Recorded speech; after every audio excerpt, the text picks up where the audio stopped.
Before we begin, just a quick note of warning that this episode does contain some brief descriptions of graphic violence.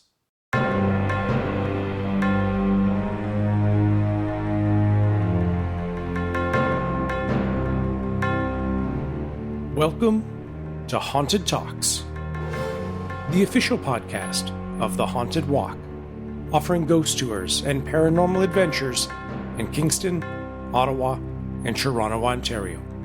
My name is Jim Dean. I am the creative director, and I really appreciate you joining us for today's show. In the episode, we will look at a very unusual case from Edmonton, Alberta, that has a very unexpected ending. Gary Barrett achieved some very dubious distinctions. He was twice convicted of murder and twice sentenced to death. In the moments after he became the first person to be hanged at a federal penitentiary in Canada, serious questions began to be raised, not only that could change our perceptions of the case, but our ideas about justice. But before we get to that, at this point in the show, I usually encourage you, if you're going to be visiting or you live in Kingston, Ottawa, or Toronto, to come out and join us on a tour. And certainly that goes the same for this episode as well. We would love to have you out and share some great stories with you. But one thing I often forget to mention, that as listeners of the show, you are entitled to a special discount. If you use the promo code Haunted Talks when checking out and buying your tickets from our website, hauntedwalk.com, you will get 15% off your tickets as a little thank you from me for listening to the episodes. We have lots of great experiences to offer, and including this weekend, we start our Campus Secrets Inspectors Tour. That's a ghost tour that takes place around the University of Toronto. So if you live in that city or are going to be visiting, a great weekend to be one of the first to experience the walk in 2019. Information about all our tours and experiences can be found on our website, hauntedwalk.com, and we'd also love to connect with you on Facebook, Instagram, and Twitter, all three at Haunted Walk. And if you're enjoying the episodes, it would mean a lot to me if you could drop us a 5-star review wherever you're listening to us, and to recommend us to your friends who you know love good spooky stories. Like many gripping tales, this one has to do with two people from different places, on very different paths, whose destiny hinge on a chance meeting. Richard H. Stedman was 60 years old and had made himself a career as a highly respected prison guard. As a 20-year-old, he married Gertrude Louise Metcalf in Toronto in 1876 while working at the Central Prison in Toronto, which was very close to Fort York and where the grounds of the CNE are today. In 1881, with his two young sons, Thomas and Jack, he took a job at the penitentiary in Penetanguishene in northern Ontario, where he worked for 25 years. In July of 1906, he traveled across the country to take a position at the newly opened Edmonton Penitentiary, which was in operation from 1906 to 1920, and stood on the grounds currently occupied by Commonwealth Stadium.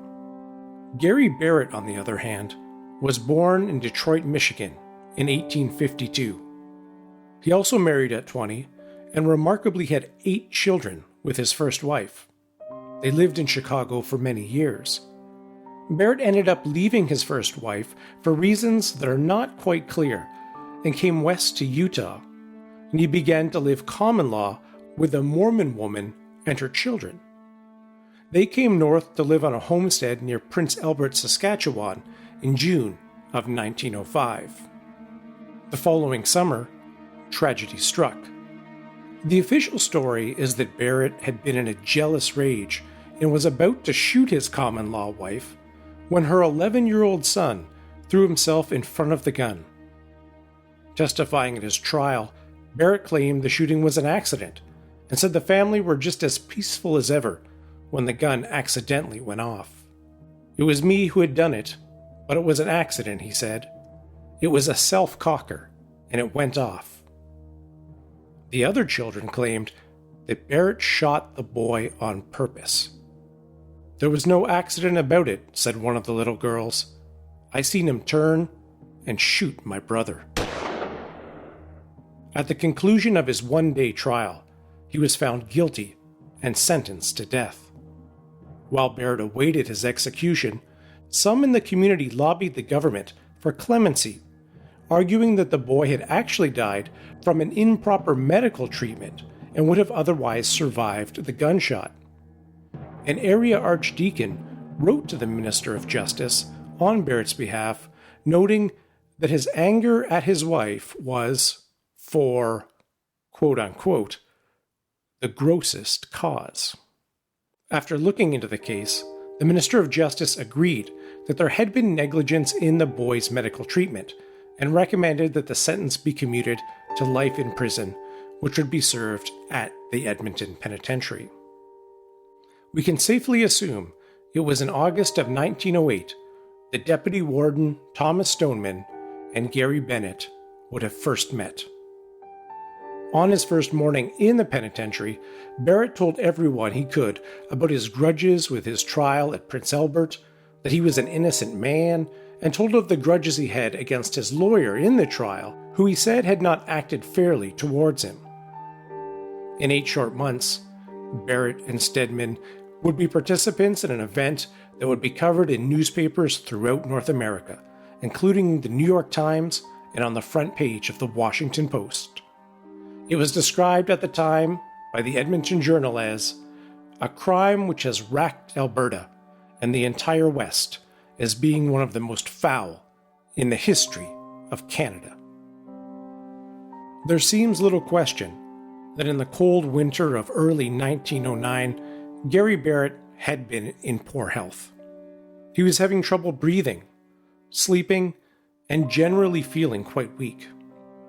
Over the next few months, he repeatedly asked Deputy Warden Stedman to see a doctor, believing his condition to be quite grave.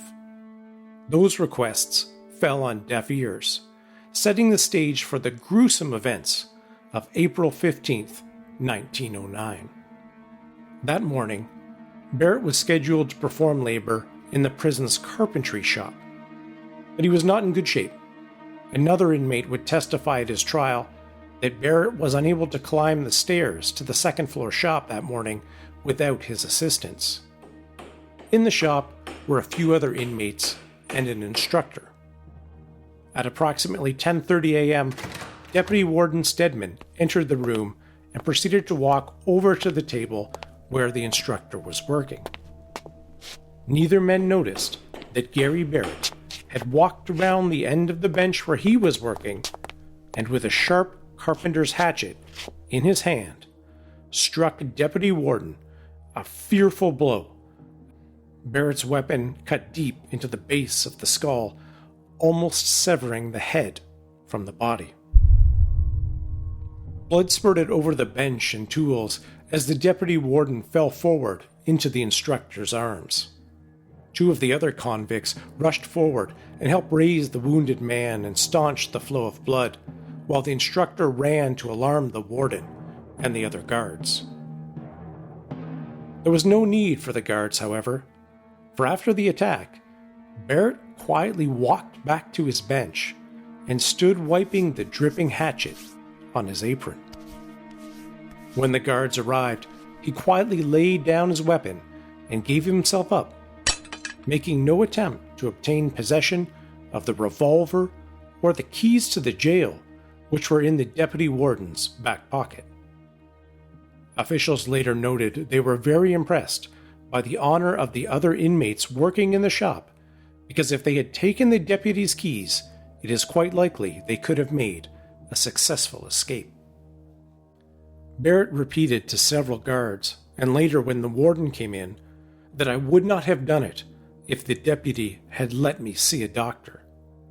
As he was taken to a dark cell or solitary confinement and put on suicide watch, Deputy Warden Stedman was rushed to the prison infirmary, but there was nothing to be done, and he died a short time later. The coroner's post-mortem showed that the hatchet had fractured the deputy's skull, cutting 1.5 inches into the brain and severing the main artery that entered the skull. It was the severing of this artery that was reported as the main cause of death. Mrs. Stedman, who by this time had also entered the corrections field, was working as the matron of the female ward of the penitentiary when she received the news of her husband's death from the warden. She was inconsolable. The next day, the coroner's jury returned the verdict that the deceased Richard A. Stedman came to his death by a blow on the head from an axe in the hands of convict Gary R. Barrett. At a preliminary hearing in front of the magistrate, Barrett displayed little outward sign of nervousness, save that he kept fumbling with the rim of his prison cap. When asked if he wanted to procure counsel for the trial, he said he did, but he did not have the means to pay. When asked if any friends would help, he said, "No, I have no friends. Everybody is down on me." Barrett strongly maintained that he had killed Stedman in self-defense, protesting that the late deputy had practically trampled him underfoot, would not listen to his pleas that he was suffering from a chronic illness, and would not allow him to see a doctor. It should be noted here that Barrett was openly admitting to committing murder. "I don't know how I hit him. I can't tell you that. But I know I'd done it," said Barrett.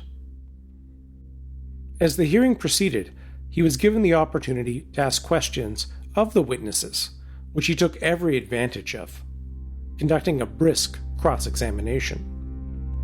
From practically every witness connected with the prison, he got an admission that he had indeed been suffering from poor health throughout that winter. When Barrett asked the warden, "Did you ever see a quieter prisoner than me?" "No," the warden answered. Of the carpentry instructor, Barrett asked the question, "You knew I was sick all that time, didn't you?"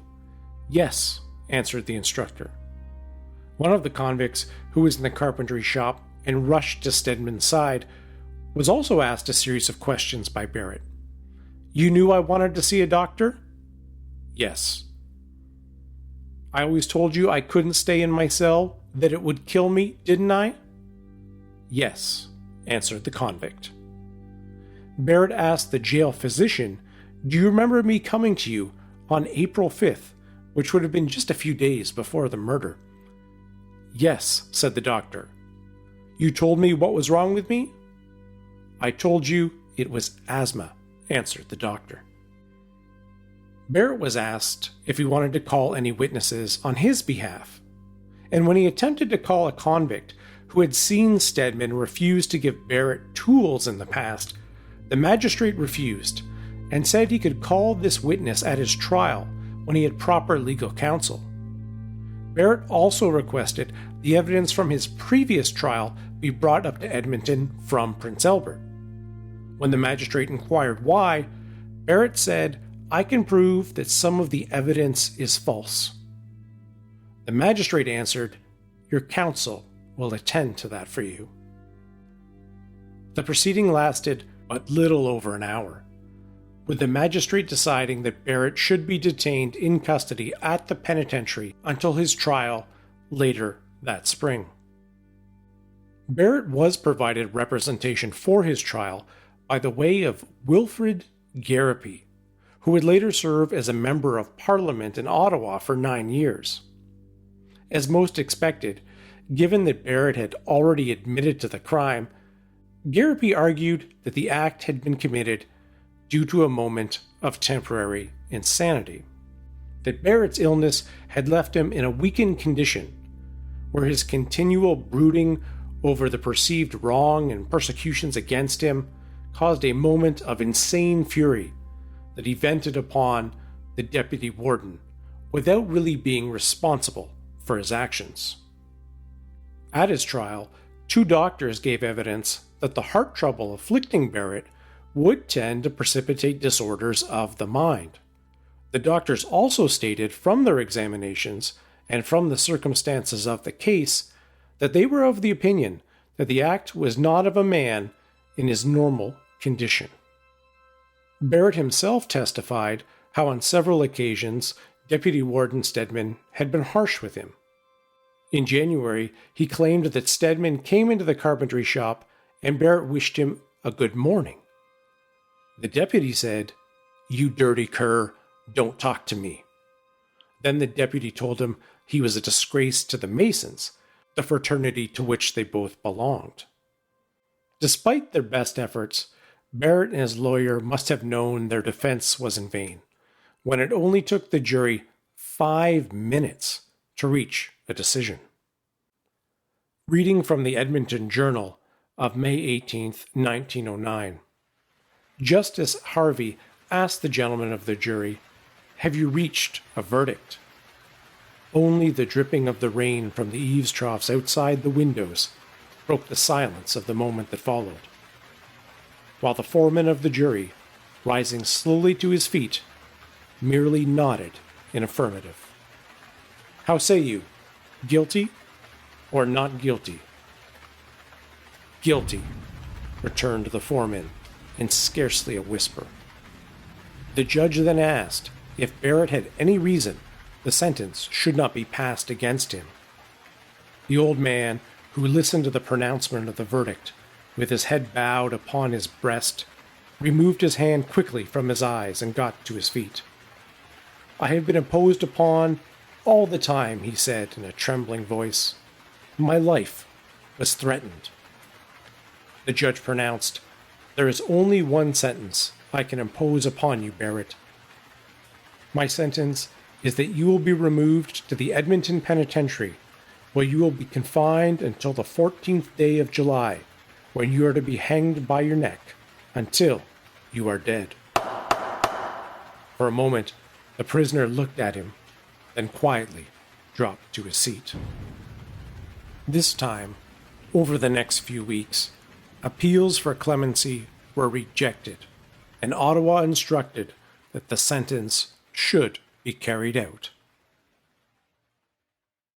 The Grand Forks Herald in North Dakota reported on June 24, 1909, that Gary R. Bennett, who is under sentence to be hanged on July 14th, is reported to be little disturbed by the contemplation of the sentence that hangs over him.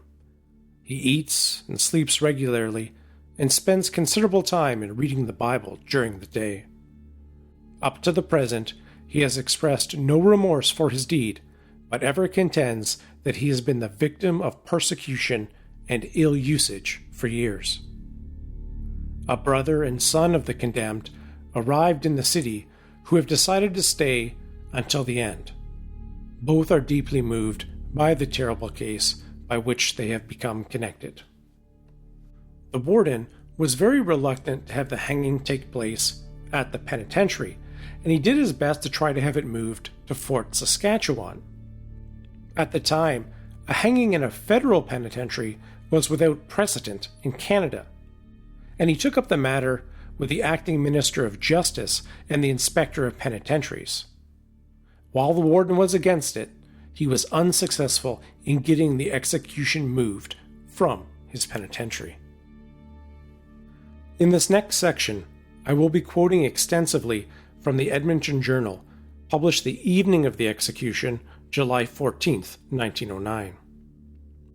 The evening before the hanging, at 8:30 p.m., Barrett turned in for the night with no more emotion than if he intended to attend a picnic party the following morning. At 4:45 this morning, the death watch called him, but he was already out of his bunk and putting on his civilian clothes for the first time since his incarceration in the prison. The priest then administered the last sacrament for the condemned man, after which his son was admitted, remaining with him until half an hour before the time of execution. During that time, he also called for breakfast, which was brought to him. It consisted of the usual prison fare, to which he did full justice. Afterwards, he lit a short pipe until the time came for him to leave his cell.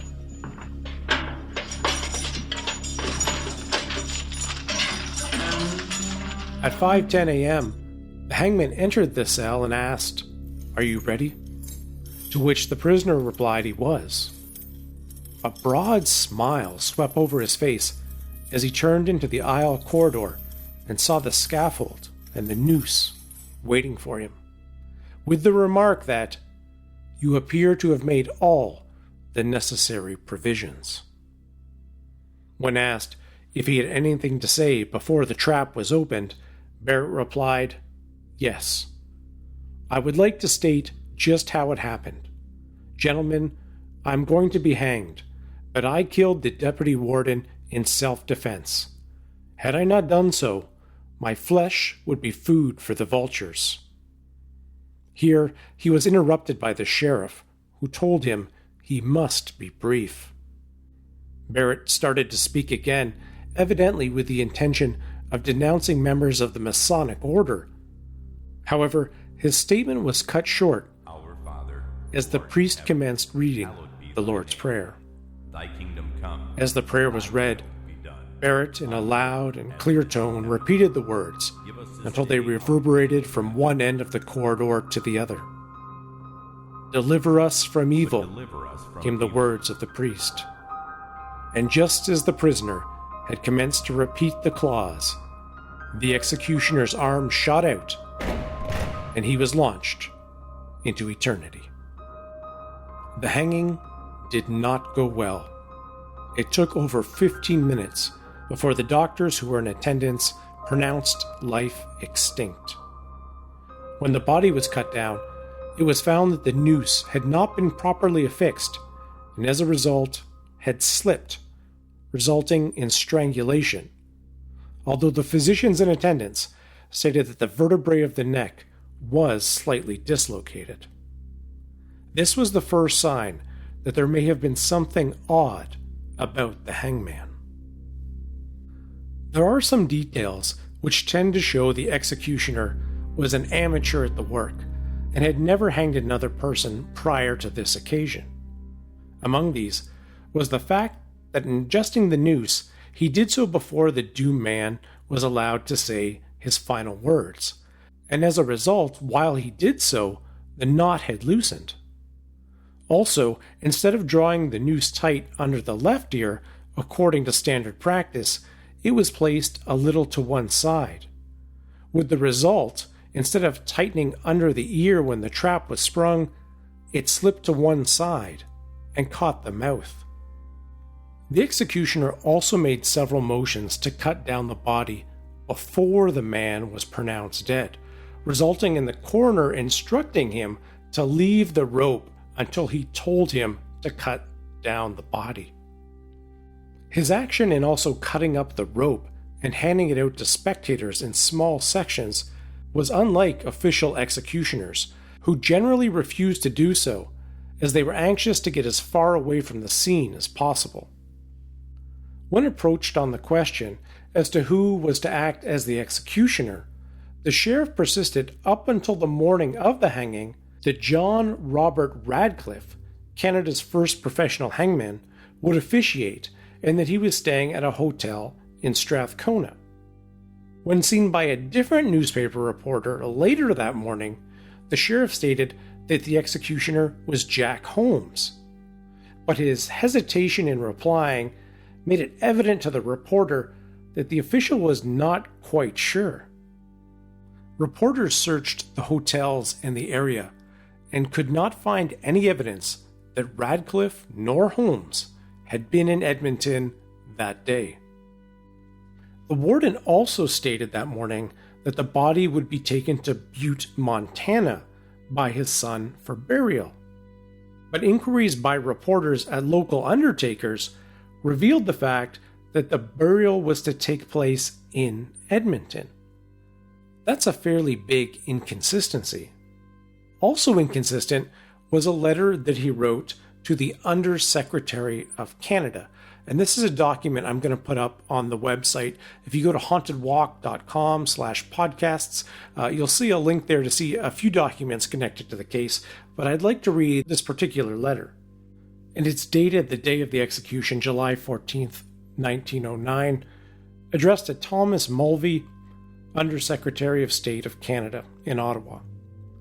Dear Sir, I wire you this morning that the execution of Gary R. Barrett had taken place without a hitch at 6:45 a.m. this morning. It goes on to say, the body has been handed over to the son of Barrett under the instructions of the Warden. So in this letter to his superiors in Ottawa, the Warden makes two pretty fundamental mistakes. To say that the execution had gone off without a hitch is a stretch to say the least. And we have found out the body was not handed over to the son, but was interned, I assume, in a mass grave in Edmonton. How do we account for those mistakes or inconsistencies?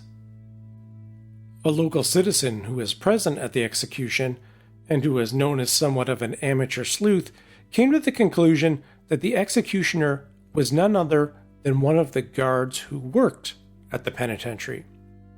His reason for taking this view is that the executioner seemed to be wearing a mask and a fake mustache, and he strongly resembled one of the guards as near as he could tell from the partial view of his face. Further than that, his shoes were the exact same type as those worn by the guards, and also had certain cuts or breaks in them which were identical with the breaks on the shoes of one of the guards. As far as can be ascertained, none of those parties who were present at the execution saw the hangman either enter or leave the building, and it would have been very difficult to miss the man as he was of quite a large build. The Edmonton Journal wrote that this theory is neither admitted nor denied by officials connected with the execution of Gary Barrett. The following day, the Journal also had a very interesting statement by Barrett's son, which shed some negative light on the warden of the penitentiary. He said, "When I came here, I visited the penitentiary and explained my situation to the warden. I asked him to regard my presence in town as confidential. He promised me that he would. It was a matter of much moment to me, as you will understand that I have a family on whom the unenviable publicity would reflect. Next day, I was surprised to find the fact of my presence and all the details related to my family in print.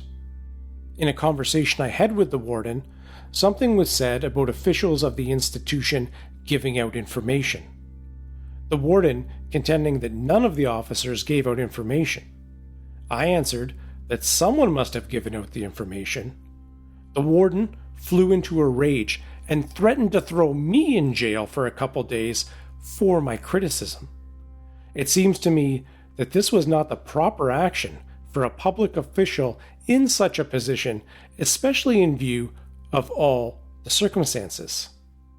Primarily being his father was about to be executed."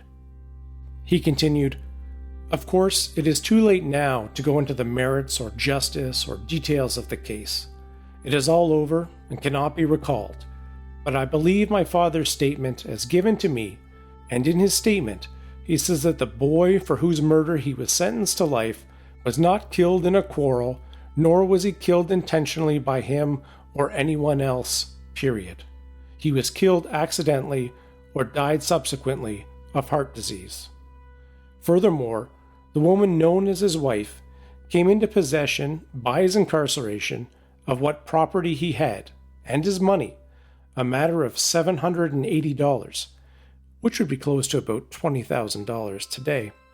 He continues, "As for the Stedman case, I have my father's statement that on 3 occasions Stedman used signs and phrases which my father constructed as a threat upon his life." On the one hand, there seems very little doubt that Gary Barrett gruesomely killed Deputy Warden Stedman with a hatchet while his back was turned, while already serving life in prison for the murder of his stepson. Yet there is significant evidence that Barrett was very unwell physically and was desperately seeking help, which does not seem to have been received. combined his illness with the devastating belief that he would spend his life in prison due to a ploy by his common-law wife to acquire his land and money, we can only imagine what that would do to a mind. And then there is the execution itself, where the prison guard or hangman accidentally, or as retribution for the murder of a beloved colleague, completely bungled the hanging. While penitentiary officials seem to make several, at the most generous, inconsistent statements, or at the most skeptical, straight up lied and tried to cover up elements of the execution. And to quote Tim Roth's hangman character in Quentin Tarantino's The Hateful Eight, "The man who pulls the lever that breaks your neck will be a dispassionate man, and that dispassion is the very essence of justice."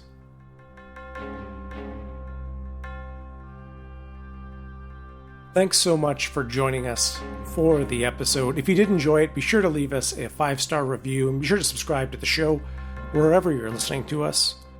Please do consider joining us for a tour this summer. As I mentioned, all Haunted Talks listeners get 15% off when they buy tickets online through our website, which is hauntedwalk.com. Just use the promo code Haunted Talks to get that discount. Be sure to follow us on Facebook, Instagram, and Twitter, all 3 at Haunted Walk. And of course, if you have a personal ghost story or experience you would like to share, or a fictional one that you have written, I would absolutely love to read it. Please feel free to send it to me at jim@hauntedwalk.com. A special thanks to our Haunted Talks team, including our awesome audio editor, Michelle Dennis, and Kevin McLeod at Incompetech.com for the additional music. Until we meet again, sweet dreams.